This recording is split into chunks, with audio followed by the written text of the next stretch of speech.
My name's Brenda Sissons, and I live in Terrace, which is in northwest British Columbia. I'm about to read the letter written by Margaret Conlon, who was my great-great-grandmother. She was traveling with her husband and her 3 children aboard the ship Achilles originally from County Armagh, but they sailed out of Liverpool towards Canada. And she wrote this letter, I think around the 1st of May in 1847. My dear brother, with sore heart I now address you, a widow with 3 small children, and likely before you receive this I may give birth to another orphan. I do not know how to unfold my melancholy tale. About 10 o'clock on the 1st of May, my dear John went up to the head of the ship. A wave came up which left my children fatherless. All efforts were made, but he went to meet his God. And I am now destitute if you do not meet me at Mr. George H. White, Architect, Yonge Street, Toronto, who is to forward this letter to you.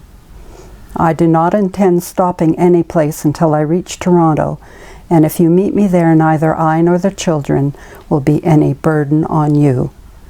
Little Benny is with a cough complaint, but is mending. There was a deal of sickness on the ship today, the 19th of May. The 19th person was committed to the deep. And God only knows what will be the consequence before we reach Quebec, which we expect to reach on Sunday the 1st. Nancy Hughes is also with us and has had bad health during the passage. I can tell you no more of my thoughts at present. I remain your affectionate sister-in-law, M. Conlon. And at the bottom she writes, I do not know my brother's directions. I have no address. So this letter was written by my great-great-grandmother anticipating her arrival in Quebec. And she did arrive in Quebec around the 24th of May, we think, shortly after she wrote that letter. But she and her other two of her other children did not survive beyond Grosse Île, Quebec, where they landed. The son, Benny, we think, died of typhoid while he was still on the ship. There was a delay, I think, of about 2 weeks before the family was allowed to get off the ship from records that we've been able to find. And during that time span, Marianne Conlon, who was the oldest daughter in the family, became sick.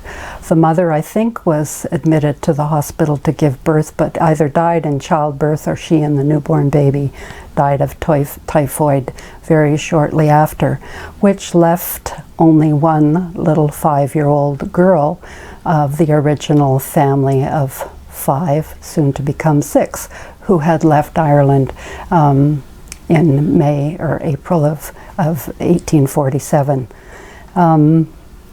So that little girl, between the time that the ship arrived and July 21st, became an orphan and was discharged into the care of the Lord Bishop of Montreal on July 21st, at 5 years of age, being described as in delicate condition.